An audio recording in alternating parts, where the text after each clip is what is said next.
Thank you. Is it working? Yep. Thank you so much for coming. We have here some amazing entrepreneurs. I'm just going to introduce them in a little bit, but I just wanted to thank you for your presence. We're really happy. This would not have been possible without the Hult startup platform and the Beer Club and Hult Tech, of course. So thank you for coming, and I hope you enjoy it today and give some good intellectual opinions and arguments here. Thank you. Hello, everybody. Congratulations on getting through your core, right? So you should be very proud of yourself. I'm sure it went a lot faster than any of you expected. Right? How many of you will rotate? Okay, so for our guests, what that means is, and obviously Omar, by the way, is a recent Hult graduate, so he gets that. He rotated here to take a class of mine last June. But who's going to Shanghai? Who's going to London? Who's going to San Francisco? Anybody going to Dubai? God almighty, Dubai in the summer, huh? Crazy. You guys are crazy.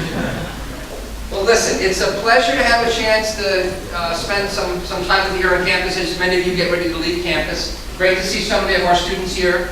My students, well, many of us just walked out of my leadership class, and you guys all inspired me with sort of your leadership journeys and your goals.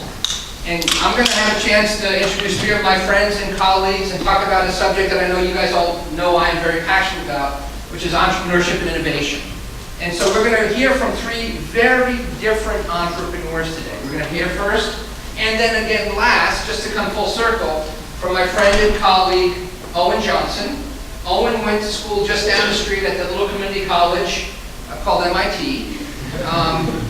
And he has had a remarkably diverse career. He's been a part of the formation of 9 different venture capital-backed startups, okay? That's a lot. And then he has been helping as one of 3 or 4 leaders of running one of the top-ranked startup accelerators. It's in Providence, Rhode Island, and it's called Beta Spring. And they've had a very diverse approach. They've invested in hardware companies and software companies and systems companies, and they've made over 90 seed stage investments. So he's going to be able to share both his own personal entrepreneurial journey and give you an incredible window on the world of entrepreneurship, and there's some great stories for him to share. Okay? But he's also the CEO of Revival Brewery. Now, how many of you like beer? Okay. So we're going to start off by hearing about Revival Brewery because it's an interesting, right? So craft brewery today it's a renaissance, right? We're seeing more and more craft brewers appear on the scene all the time.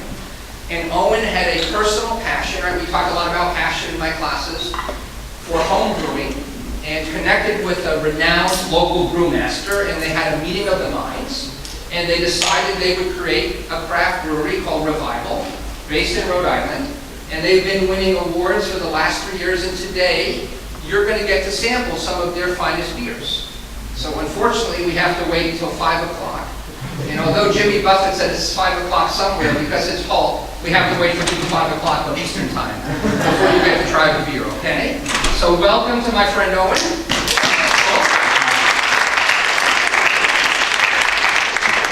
Yeah, please. Yeah, so I figured, I'm going to stand up. Yeah, sure. I like to walk around. Go for it. So I figured what I would do is start with the origin story of Revival, and you get a good summary, which is, I was a home brewer for 10 years, which basically meant every so often I'd make 5 gallons of beer in my kitchen, and that was the most I could make at once. I kind of went in and out of it for 10 years. At the end of 10 years, I was starting to get really into it. I was like, okay, I'm going to renovate part of my basement. I'm going to put more of a commercial kitchen in, do 15 gallons of beer, and then slowly, while I'm doing all these other things, start making more and more beer, learning more about the industry, and then, had this big vision of a farmhouse brewery in rural Massachusetts or Rhode Island that would be a destination for people interested in beer, a spa, kind of tavern, inn type of thing, right? And I'm telling this to a friend of mine at the breakfast, and he says, you got to meet this other guy, Sean Larkin, who's the brewmaster at Trinity Brew House, because he doesn't have any startup experience. He doesn't own any of Trinity, but he's got 16 years of brewing experience, and he just is an amazing guy, an amazing brewmaster.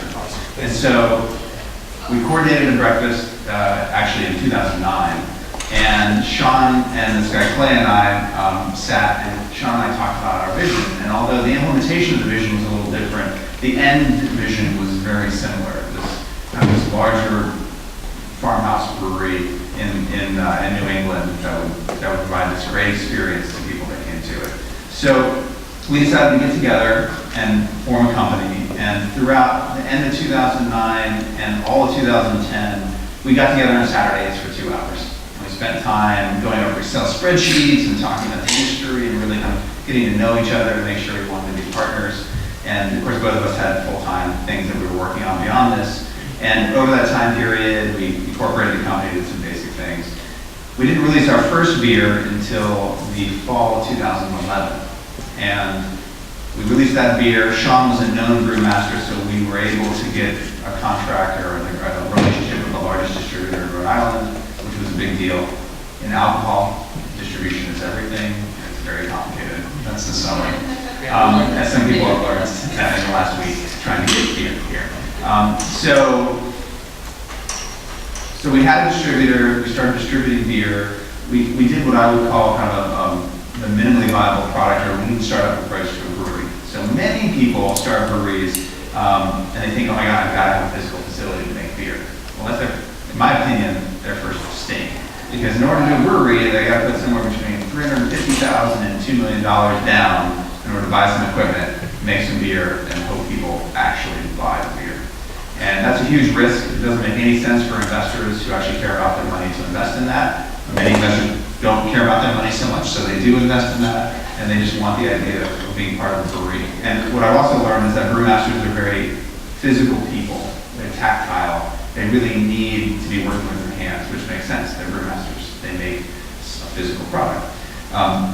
And so, however, we started with this lean startup approach where we used other people's breweries. And we had a relationship through my partner Sean with a brewery in Connecticut called Cottrell Brewing Company, who we still brew with today. And we started using that relationship as well as doing a little bit of brewing at his job at Trinity, which was the brew house that we started brewing at as well. And we just did bottles at Cottrell and we did smaller batch brewing at Trinity. And over time, we just kept unrolling beer and we kept growing our distribution until we'll short-circuit this. In January of this year, it got large enough that it needed a full-time CEO, and we had an opportunity to grow. And so I decided that I had to switch over and actually go full-time with this venture. It's great. It's exciting. It's a lot of fun. I feel like I used 5 years to really learn the industry and continue to learn the industry today. But I was in a position to really be able to grow the company. I knew how to grow the company. So Revival Brewing is a craft brewing company. We create high-quality beer for everyone. So our goal is that for people that really love craft brewing, their craft beer, they're beer geeks, they're going to love our beer. And for people that have never had anything but a Bud Light, there's going to be a beer for them. And I would say that we're successful. I've talked to truck drivers at different events, and they're like, all I drink is Bud Light. And I was like, well, have you ever tried this one? And they're like, this is pretty good, you know, and they went back for a second, so that's always a good sign. And really what we're trying to do that I think is distinct from other craft breweries, and there's 3,000 by the way in the country now, so we've seen a huge revolution in craft beer over the last 8 years. It's seen double-digit growth in the industry in terms of revenue, while the major brew beer companies have actually seen usually about 3 to 4% shrinkage up until last year. So the main beer companies are losing market share, but people are drinking less beer, but drinking more good beer. That's how I look at it. So the industry is actually quite large now. It's just an industry trade show with 12,000 attendees. So there's 3,000 breweries. Just last year, we passed the number of breweries that existed before Prohibition in the United States. It's a whole other story of why all of them went away, but part of it was the government said you can't make your stuff anymore. Right? And only the big breweries that could switch over to grain processing actually survived. So we became grain processors, and afterwards they went back to beer. So we now have as many breweries as we had before, so it's a huge market. How do you differentiate yourself? Well, we differentiate ourselves because we actually we don't look at just the high quality product, which we make, but we look at the story behind it and also the story of how to connect with the end user. So we're taking the beer and the drinking of the beer and saying that's really important, but it's also the whole consumer experience from when they first hear about the company, from when they first see the packaging, and the story of the specific beer that they are drinking, we find to be important. We focus on that. And so a great example of that is we have a beer called Rocky Point Red Ale. And Rocky Point Red Ale was designed to actually penetrate one specific county in Rhode Island that was very well known for only serving Bud products, and it was very difficult to get tap lines in there. And Rocky Point was an amusement park that was open in Rhode Island in that area for 30, 40 years and closed down like 20 years ago. So we said, okay, well, let's make a Rocky Point Red Ale to kind of entice locals to, buy a beer. 20 barrels of beer, not much, 40 kegs, that's it. But what that did was it allowed us to get 3 or 4 tap lines in that region. That was almost impossible to get tap lines before that. And people like the beer, and so we have other stories. Burnsider, it has a story behind it. Mercy Brown, one of our Brown and Hero Ale, has a story behind it. Rhode Island's Vampire Legend. And so we're really looking at what is the user experience before drinking the beer, as well as after drinking it, and then how do you share that afterwards. And I think that differentiates us from a lot of other craft breweries that are out there. We also, I'm going to show a video now, because we also have some other interesting things that differentiate us from craft breweries. And we're the first to do something like this that I know of, at least recently, so I don't know if there's sound. Kevin, you back?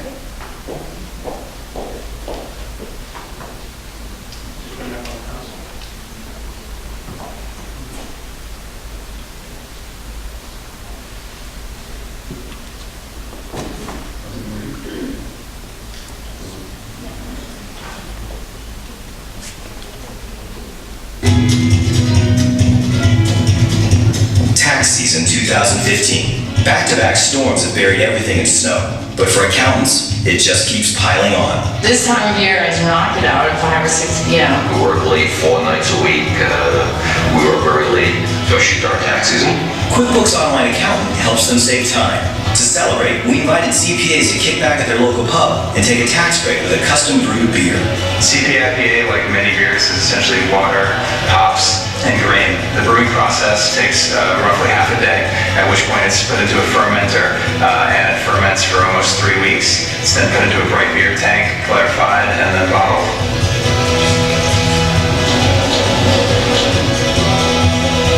And the CPA IPA, I'm thinking about tossing one back right now, maybe after the show. Despite the tax deadline being just weeks away, CPAs across the state found time to raise a glass with friends and colleagues. It feels good to take a little bit of a break. Oh, it's great. It's much needed, like I said, during this time of year.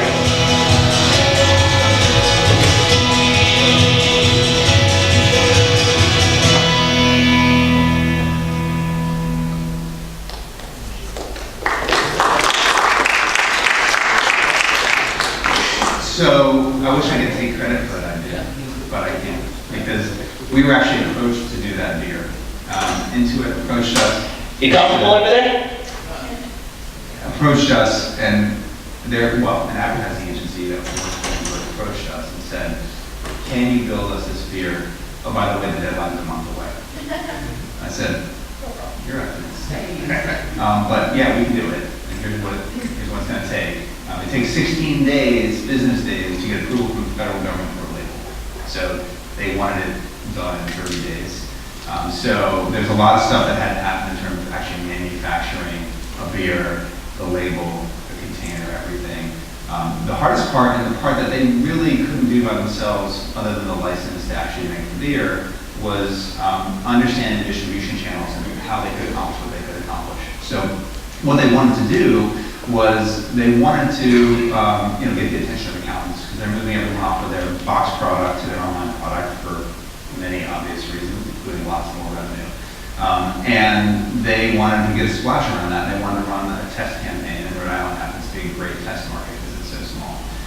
So they wanted to make this beer. They delivered 400 baskets to accountants across Rhode Island, inviting them to one of 3 parties that they threw across the state as this kind of pens down, bottom-up tax break concept. And they were all well attended, with typically over 50 people at each event. And we had people as far away as Australia asking us where they could get the beer. It was great for us. They wanted our brand on the bottle, so that was excellent. And they also took 2 full-page ads out in the local newspapers and then bought time on the local television show. So, it was a great kind of win-win concept, and this is something where I think we were uniquely positioned to actually service them. So, the reason I tell this story is I think even in industries where there's massive crowding and there's a lot of people going to it, there's still room for different types of innovation using kind of whatever your unique skill sets are.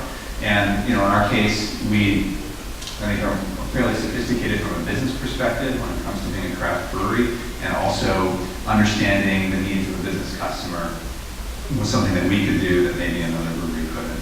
So we took advantage of this opportunity, even though it was crazy to do it, and it's been great for us, and likely we will be doing more things like this in the future as a kind of second line of business to really turn marketing from a cost to a profit center, which is a personal fascination of mine. So anyhow, that's the story right now. We're in 3 states. We've expanded to Massachusetts and Connecticut, and we'll likely expand into New York by the end of the year. So Revival's growing. It's a lot of fun, and I'll take any questions if you want to have them. Well, one question I'm going to start with, which is something I've been talking a lot with my students about, which is what do they stand for, and how do they bring their passion into their careers? And you've done it.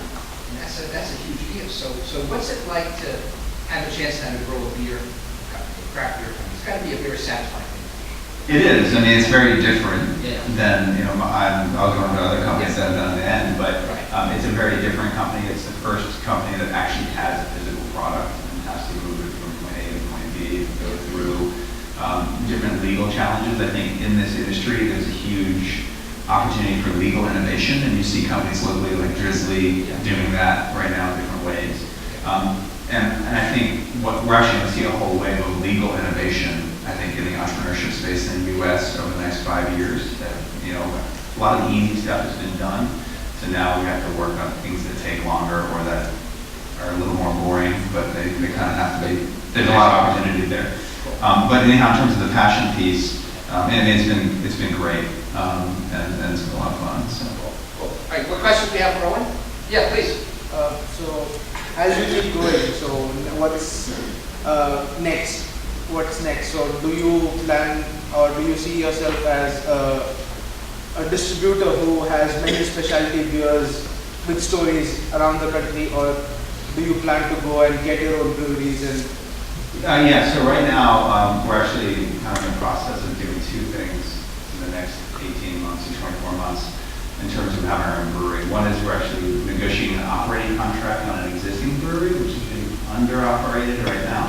And we're also planning on building our own brewery, and we're doing all the design process for that in partnership with a local developer on building our own brewery in a place where people can come and have the experience that we want them to have.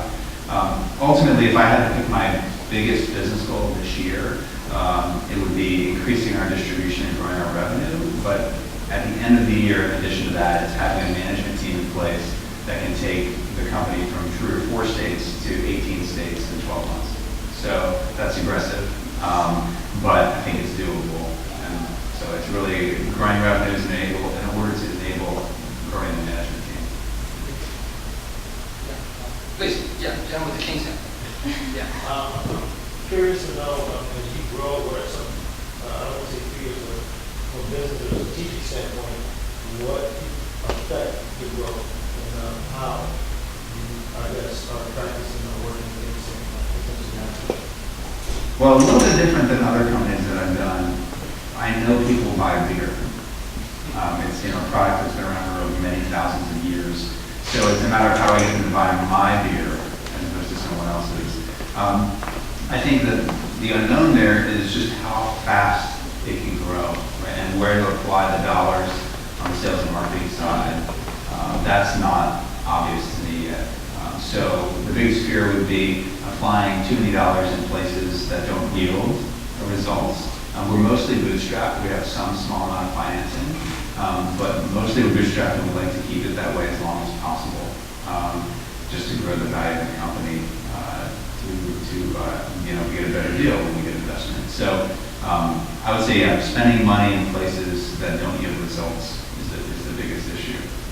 There's a lot of little details in terms of will one thing happen or another thing happen, but in terms of big things, It's like making sure every marketing dollar we spend, or every sales dollar we spend gives results. Hi, I was trying to pull out some numbers, but like the working. Do you know how the effect of the wineries what happened in Spain? So similar to the breweries happening in the US. So suddenly, like nobody will make wine rather than the very big brand. Suddenly, in a period of 10 years, everybody started producing wines, very good quality wines. From 2000, like from last years of the 90s till the last years of 2000s, like everybody would own a wine.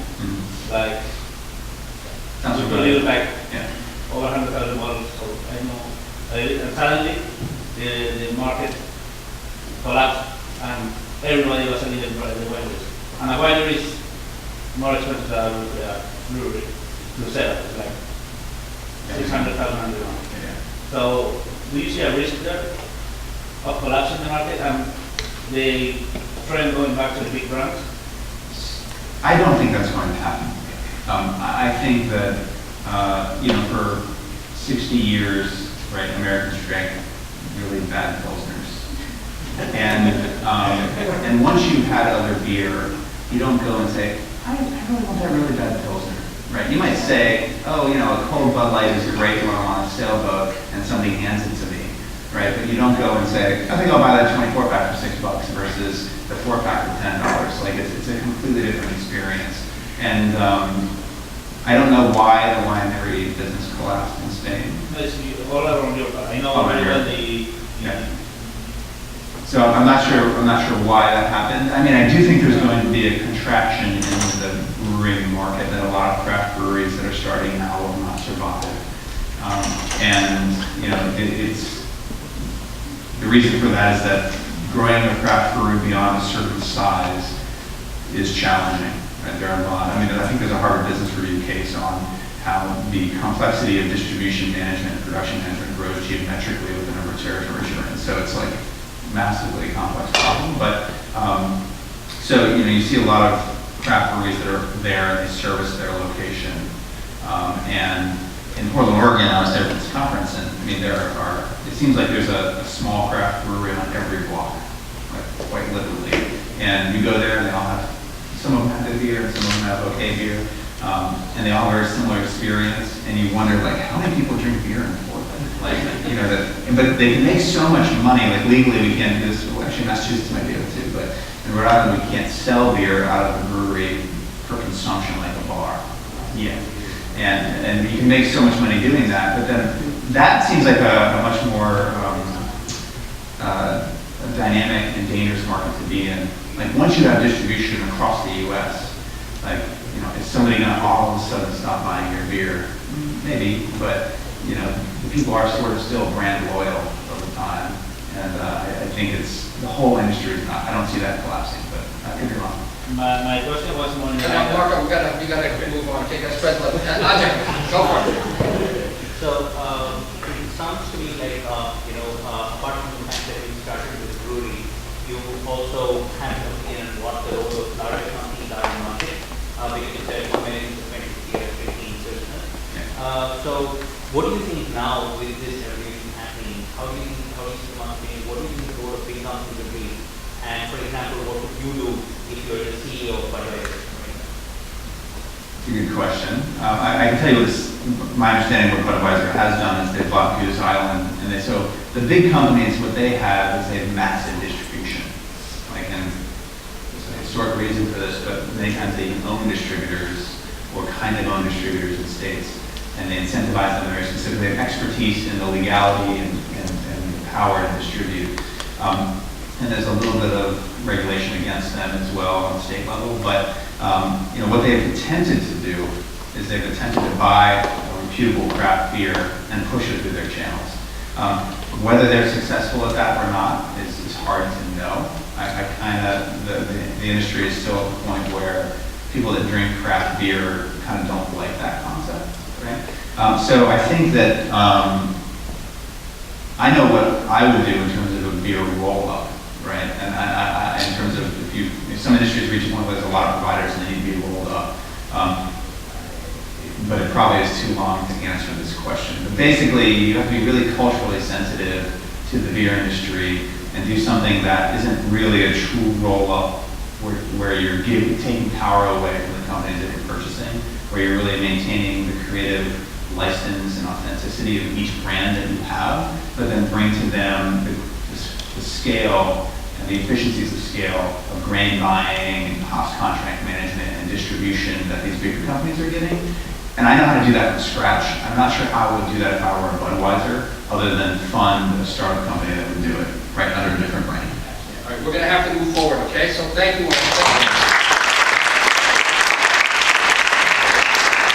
Some lessons for you, right? And I think most of our Masters of Marketing students have left campus. I don't see any MIMs in the room. Oh, cool, hey. So, you know, what I love about what Owen's done, right? If you go to the Revival website, you'll see a very distinct persona, a very distinct image, a very distinct backstory for each of the different flavors or types of beer, right? So what they've done is they've applied the most sophisticated elements of new business venture creation from the tech startup world, right? So Hans will appreciate, and Omar, who are some of my design thinking students, the design thinking approach that they took. The fact that you went into, what was it, Rocky Point? Was that the name of the town? Right? Warwick, for that. Yeah, Warwick, right? But you went into a town, you understood how important, how symbolic that amusement park was as identity for that town. And you worked backwards to come up with a specific element just for that group of people, right? And the whole idea of lean startup, right? So, this past week, Boston Business Journal ran a special supplement about the craft brewery industry.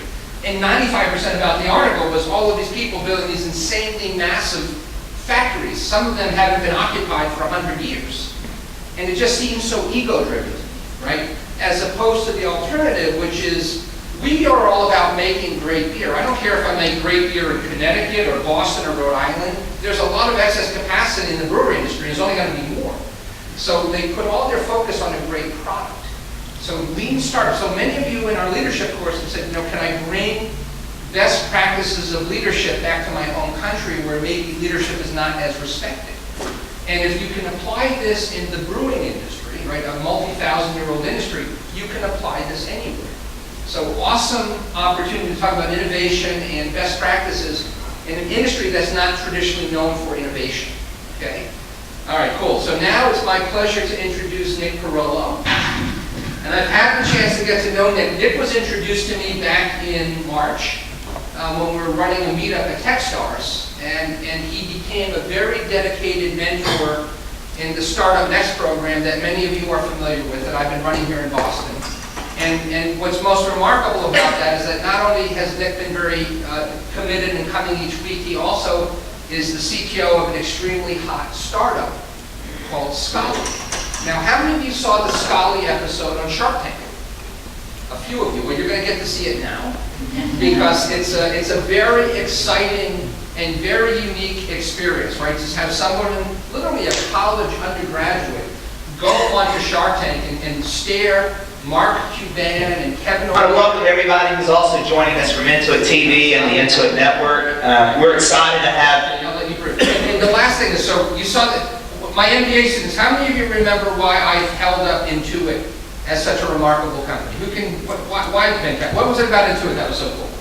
Really, you said that the farmers back home in India were given software where they could get the current prices. Right, and that's the part. So Intuit, remember the leaders of Intuit, they treated their employees as entrepreneurs, they valued their employees. So imagine now Intuit, right, has built this extraordinary community of small businesses all around the United States. And obviously an important part of their community are accountants that use their software. And for them to say, we're going to go out and we're going to acknowledge this community and all the hard work they do during tax season and create a beer for them, it's just so consistent with the values that we try to describe in the class about who they are. So you ready to rock it? All right, Nick, go for it. Yeah, so this is just a small clip because I don't think we want to watch a 15-minute segment, Yeah. but we'll watch this first and then go into some other things. My company is Scali. I'm seeking $40,000 for 15% of my company. College is expensive. I know, I'm a student. The cost of college rises every year, and students and parents are forced to take out student loans to pay the bill. This puts many students in insurmountable debt. So there's an alternative, scholarships. The only problem is these scholarships are extremely hard to find. This causes millions of dollars in free money to go to waste, and many students don't know this money exists. So that's why I created Scholar. Scholar is a mobile app that matches students with hundreds of potential scholarships. You simply input some information about yourself, such as the state you live in, your GPA, and press match, and there you have it, a list of scholarships you qualify for, literally in minutes. Scholar isn't just a business, it's my passion. I want to help students like myself find money to go to the college of their dreams. So investing in Scholar means that you too can make some dreams come true. So let's do this. I'm going to do something I've never done before. I haven't heard a whole lot, but I'm going to make you an offer right now. Awesome. Let me just ask some real questions, okay? My offer right now is the 40K for 15%. I believe in you. I believe in what you're doing is good. I think that we will make it together, so I hope you just say yes. I would love to hear other offers, Lord, and I really appreciate that. Look at me. I believe in what you're doing. I don't care about how we're going to monetize it. I just want you to take my hand and say, deal, and we will make it work. But I'd like you to do it right now.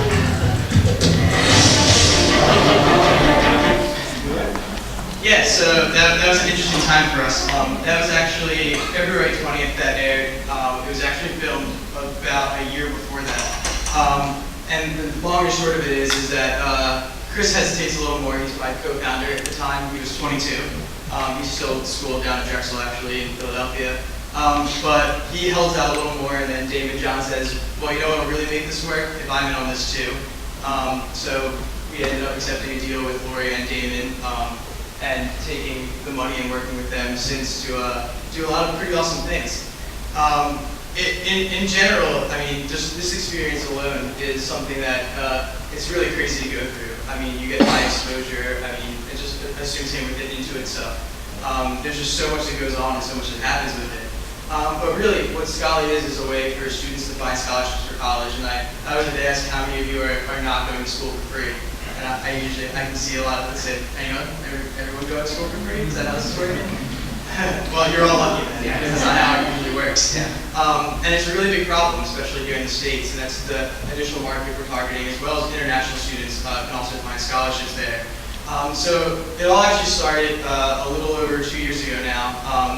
I was doing a few of my own things. I was still in school, 23 years old, trying to start my own business. I ended up pitching the dorm room fund, which I'm sure many of you probably heard about through Mike. And yeah, so Chris was actually one of the founding managing partners of the dorm room fund. I was pitching them during my pitch. He interested me, and after the pitch, he pulled me aside and said, "You're not doing your company. You're going to be my CTO. We're going to build something amazing." And from there, I was like, I'm going to trust this kid because I've heard about him before, and he's pretty cool. I can deal with this, and let's see what your idea is. He's like, we're going to find scholarships for college for students all across the country. And I was like, I tried that. It was really hard. He was like, well, I got $1.3 million in scholarships to go to school. And I was like, you got my attention. That's how we usually get people's attention. And from there, we went through, and he had an entire process we used that we ended up patenting, turning into an application and web app that helps students find scholarships. And ever since then, it's been kind of a long ride. The Shark Tank thing is kind of what set it off on a crash course for, I guess, success so far. Most recently, as of Monday, we're also in Obama's My Brother's Keepers program. So that'll help 275,000 low income students every year get ready for higher education. Can you explain to them what that is? Yeah. So pretty much My Brother's Keepers program is a way for low income students and underprivileged students to be better prepared to get to school and help them get into higher education. So there's a bunch of programs and different things, resources that will be available to them in order to allow them to be able to better prepare for that. So Scholar will be one of the resources that's provided in order to help them find scholarships to pay for college, not just have the credentials to get there. Cool. So let me maybe just ask you a couple of questions to prime the pump, and then we'll open it up. But so you are a software engineer. Yeah. You were a co-founder of another software company that you shared with my startup Mexico work. Did not make it. Can you describe why that first startup didn't make it? What was it that led to that early failure? Yeah, and so that was one of the first things I worked on in school. That was while I was in school. It was called WIMS. So it was sharing your status updates as images, pretty much. You would stylize them with style sheets and things like that, and share it in sort of Instagram style form. It was a social network. And what I ended up talking about, and what I talked about at Startup Next was a night on product market fit. And what we ended up learning from, what we ended up doing was we solved a product solution fit, a problem solution fit, sorry. So there was a problem that we saw, there was a solution for it, but we never did any market research, we never saw what was out there, we never validated any of our actual assumptions, and by the time we got through about 8 months of building a product, there was no one there to actually use it. So, oops. Yeah, exactly. It goes back to what Owen said, you build the coldest brewery in the world. Someone's not buying your beer, it just doesn't happen, right? It's not being used, you don't really need it. Yeah, and so what lesson do you take away? As a young entrepreneur, here you are, right? You're now part of something that clearly has got some incredible momentum. It's building every day. What was the single biggest lesson you learned from that failure? Yeah, so, I mean, and what I also shared that night too, when I did a case study on the success of Scala and the failure of that, is that a lot of research went into everything we did before we actually wrote any lines of code for Scala. Chris had tons of data, he had tons of market research. We found that, like Mike likes to point out, there's about 17 minutes for some of the websites to sign up, and 90% of your first 3 pages you didn't actually qualify for or were incorrect matches. So there's a huge waste of 20 minutes of your time. And even some of the better ones were about 5 to 7 minutes in sign up, and the best match rate was about 65%. So there was a lot that went into that. So you've worked in the telecom industry, on hardware, you've worked for Vistaprint, on e-commerce. Those are, very challenging opportunities for a young engineer. But I've described to a lot of my students the notion of a purpose-driven business, which for many students from outside the country is a new notion. And you are clearly now working in a purpose-driven business and a very socially focused business. So do you see that fueling you even more? Is there an additional level of energy that you draw from that? Yeah, and I think social entrepreneurship in itself, at least in the States from what I know, has taken on a really big, a lot of traction is really what it is. Find a cause, I mean, even if it's just something that you're passionate about in general, like the brewing stuff, but find a cause, find something that you can stand behind, or a problem you have that affects tons of people, and just get behind it and figure out what you can do. We didn't really start in that sense. We started it as Chris had a solution into a problem that I knew very well, having to pay for school myself. Right. My parents, of course, always. I have to throw that one in there before I get yelled at later. But yeah, so with that, it really does drive you.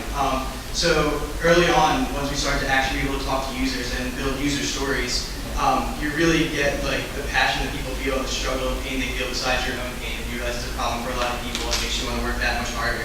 And like I've said before, I mean, it really actually has changed our business model.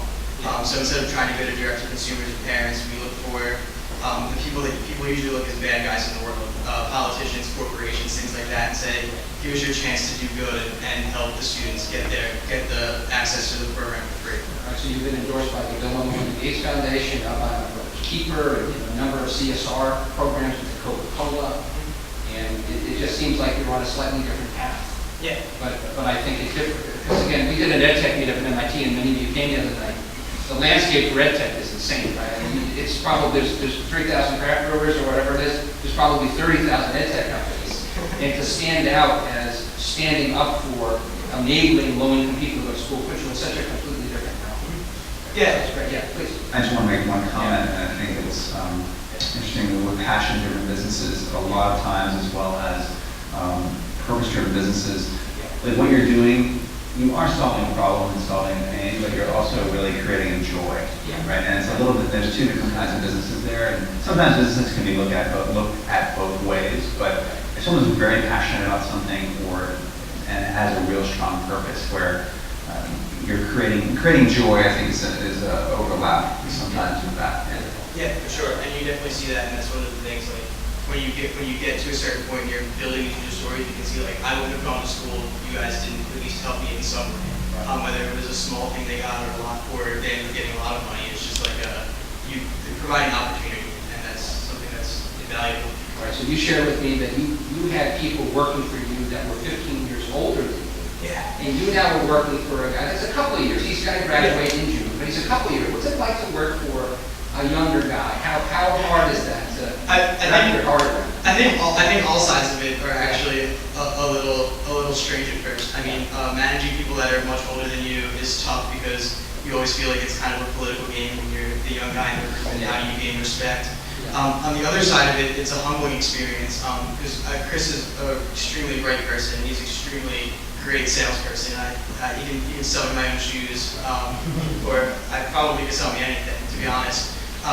And I mean, at times it's tough and stressful, but at the same time, there's a lot of value you can learn humbling yourself in that way and being open to giving your opinions to other people. It also gives you a little insight into the other side of it when you end up being that leader, leading people with you. Yeah, and he is the perfect representative of this business. His own backstory, coming from a very underprivileged background with a single mother who helped him all the way through. So he stands for what he's selling, which is powerful.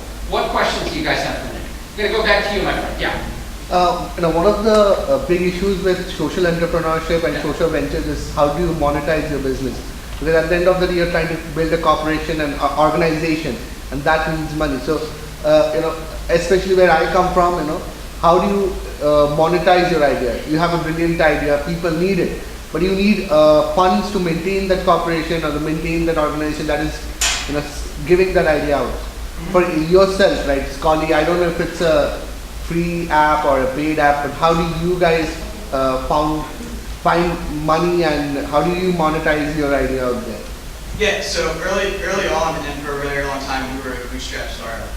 So with technology being cheap and the fact that I just had to spend a lot of time working on it, it's a little easier than something that has a physical product to do those kind of things, and that's how all of the tech startups start these days for the most part. And when it came to monetizing, we didn't know. We really didn't. We had the mobile apps at first, and it was really just a swing and a shot in the dark to say 99 cents most people won't care to spend. And also, we felt that that would give us a little more brand power and make it seem like it's a little more of a trusted source that you had to pay some sort of amount for it. And the thing is, like I was just saying, is that at the end of the day, when you're doing social entrepreneurship, you have to kind of look for other channels, especially when you're trying to serve underprivileged populations, or if you're trying to solve a problem where people need money, getting them to pay money is also a hard thing to do. And that's where we started going through other channels like organizations, corporations, state and local governments, City of Memphis being one of the examples, and with my brother Keeper, federal programs. And I know that for social entrepreneurship, that's like it's a dream to be able to be integrated into a federal program, and we've been lucky enough to be able to make the connections to do so. But I mean, if you can target it as a do good, feel good thing, you can get backing from places besides the consumer base itself. Thank you. Sergeant Jill? Yes. I saw the Shark Tank is effective program and I actually bought it up. And I feel, I don't know if it has it, but I didn't find a way to communicate with somebody on the phone. Maybe, is that something you guys are working on? Or? Yes, so it is actually something we're working on.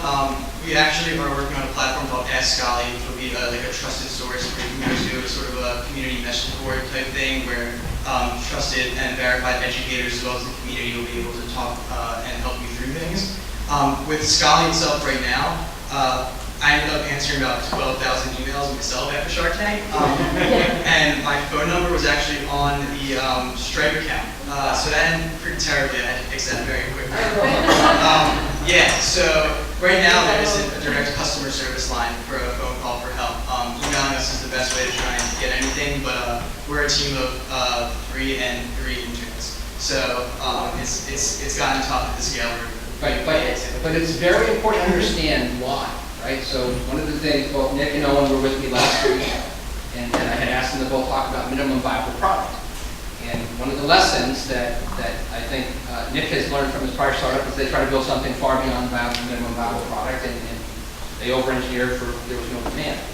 So you look at the competitive landscape in their space, and there's a lot of people trying to do many things, but at the end of the day, the single most important thing is to be able to search for relevant scholarships, period. Right. So they built it. Now that they've got traction, they have the permission from the market to expand on that. And that's where some of these additional features come from. But if they had done that first, they might have actually failed. Right? Could you also share a little bit about, for instance, ability to get 1.3 million scholarships? How did you do it? How many scholarships were there? Yeah, so the answer is no one really had the time to do that. So he ended up spending most of his time, he didn't have internet at home, he spent most of his time in the library at school. We started Scholly with a hand-curated list that he had made while he was doing this of 2,000 scholarships. He ended up boiling that down to 72 that were worthwhile, applied to 72. It took about 8 months in total, and he won 36. A bulk of that $1.3 million comes from the Bill and Melinda Gates Foundation. The Millennial Scholars covers its total scholarship amount is everything from undergrad through PhD for the school of your choice. Yeah, just when Mr. King, I know you've already had a question, so Jesus, I'll come back to you if I can. We'll move it along and we'll keep going. Jesus, yeah, please. Yeah. And then Daniel next, okay? I had a question about one of the channels, right? You already answered about the monetizing. But I was thinking, how do you keep it updated? Like, how do you keep your platform updated with deadlines, new scholarships, and all of that stuff? Because it's pretty huge, right? Yeah, and so that was one of Mark's "let me ask a real question here" things during the show. So yeah, for a long time that was extremely hard. Chris was doing a lot of it by hand.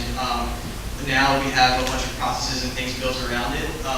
But most of it is still mechanical turn, intern power, because the differentiating factor that we've had and tried to create is that every scholarship is hand touched by a person. So FastWeb, scholarships.com, they're all web crawlers. So that's why you get, so scholarships.com is the example where 90% of the first 3 pages doesn't apply to you at all. A lot of the dates and information are also wrong because there could be 3 dates on the page, how do you know it's the right one? So we actually have a process now that does similar things to that, but it has an approval process and a verification process that we work on in the background to make sure that at least someone is looking at this and trying to verify the information. It's not a perfect system because people mess up just as much as computers do, but I mean, we're really working on trying to build that out in a better way. Dan? Yeah, well, before I say anything, I would like to tell you that I find it incredible what you're doing. Thank you. It's an incredible app. And my question has to do, you have already designed the processes and you have already done a lot with this app. What's the next step? Are you going to expand, or would you be willing to expand to other countries where, for example, I know in my country, in South America, I believe you do. Yeah, and so one of the big things with that, and I have to say that the biggest request we always get is Canada, because it's really hard to differentiate app store sales between the US and Canada, because a lot of them have phones from the States. So what we've really been focusing on is trying to come up with as close to a perfect solution as we can for the US market, trying to figure out what we can do to plan to expand, and while we start expanding into other areas of college planning and funding, to start looking at how we can start expanding to other countries and other areas in a similar fashion. A lot of the places besides the United States don't have similar scholarship structures. And one of our biggest targets is trying to make a better experience for international students coming to the States, because we know that that's a big pain point that still needs to be solved. Like I said before in talks with Mike, is that, I mean, China is going to be one of our biggest markets in the future. I mean, for sure. And once we can figure out how to solve that problem, I think we'll be able to expand pretty much anywhere we see a need. Got a lot of very great citizens that would love to help you with that problem. All right, we're going to have to keep moving forward. Okay, there'll be time for more questions, but I want to thank you so much.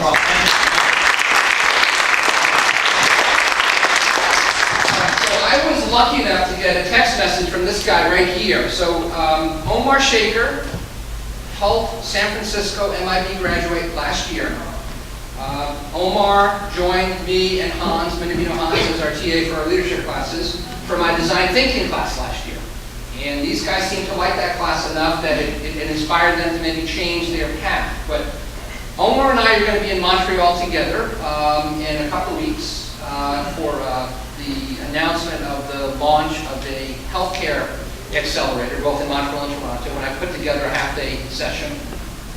And I wanted to invite Omar and a couple of others. So Ebba Wu, do you guys know Ebba Wu? Ebba Wu, forgive me. Right, that's my American accent. And Ajay, right? Dr. Ajay from India is going to join us as well. And one of the things that I think is extraordinary is the number of young MDs who were very passionate about improving healthcare. but became very frustrated with the practice of medicine, the bureaucracy, the insurance industry, and decided that they could have far more impact on improving healthcare by becoming entrepreneurs. And so Omar, medically trained in Egypt, did his residency in Egypt, came back here to Hult to take on an MBA, and of course being in San Francisco got drawn very, very quickly into startup culture. Hardcore hackathon guy, has already started 3 companies, and so I wanted to have you hear from someone with a very different background, someone maybe with a story more similar to your own, coming from outside the US, but who has, for all of my MBAs, a big why. Okay, we want to transform healthcare back home, right? And so, and here too. And here as well, and we're going to talk about that, but talk about your journey. So what led you to want to become a medical doctor to start with? I'll just move over here because it seems to be the main speaking area. So, my name is Omar, and a year ago I was exactly where you guys are. I was just in San Francisco and I moved for the design thinking class. And I just want to point out that it's great to be back, and I'm usually very relaxed here. I don't wear suits. I just happened to be in town for my sister's graduation. Northeastern today? Northeastern, right now. Yeah, that's the only reason why I'm wearing the suit. You snuck out early, right? I did. Yeah, you couldn't help yourself. That's right. And especially when the event is organized by Mike, you can't wear a suit. It's a proud one. It feels great to be back, and I just want to point out that you guys are lucky because you came this year, because the campus is way bigger. I mean, I used to feel like an intruder walking in last year. I felt like I was going into the EF building, not Hult. So thanks for inviting me. And I'd like to point out a lot of the things that we learned in design thinking and how that affected how I look at startups and healthcare specifically. But before that, really quickly, my background, as Mike mentioned, I studied medicine and practiced medicine in Egypt. And I just, grown very frustrated from healthcare specifically, from the clinical aspect, and just ultimately decided through a bunch of, coincidences or events or whatever you want to call it, it just happened to, lead me to this point right now where I'm an entrepreneur. I'm in the technology sector, and I studied business after doing medicine. And the main thing that happened is just that I decided, long story short, there's millions of doctors over the world, and global healthcare is, still crappy. And my assumption used to be that when I left, everything that was bureaucratic about Egypt, everything that was, very regulatory, and when I moved to a place like the US where leadership is, much more respected, and where technology is being born, healthcare would be much better, and I would eventually love being a doctor. But that wasn't the case, and as you guys know, healthcare is broken everywhere, and especially here. I mean, even in the States, we're spending as much as the GDP of France as a total. Everything France spends as a country, we spend here in healthcare, and we're still ranked as in the US as in the 30s. So there's a lot of opportunity, and again, it's a lot of the boring stuff where the opportunity is, just like every other industry. And I basically, when I came here, it was actually Boston where there was this transitional moment. I did an internship in transplant surgery right here at the Office Lynn Medical Center. And I thought that I was just really obsessed with the topic and the process of transplant surgery because of how it can change a person's life and a patient's life. And when I came here and I started being a doctor and interacting with doctors on a daily on a daily basis, I figured that the doctors are really frustrated here because there's a whole lot of bureaucracy. There's too much paperwork. They're not getting paid as well, and they're basically being steered away from what drove them into healthcare in the first place. And so I figured there's massive opportunity in automating their workflow in general, and using technology for what is called as a workforce multiplier. So basically helping the doctors achieve what they want to achieve with the patients, and also making the jobs easier and relieving some of that frustration, and also the immense cost that insurance companies have to pay, and patients and hospitals have to go through every day. So I decided that I wanted to go into technology, and as you know, technology is exponentially growing. I'm sure you're all familiar with Moore's law, and that's very different from how the healthcare industry is going. Healthcare is a very traditional industry. It has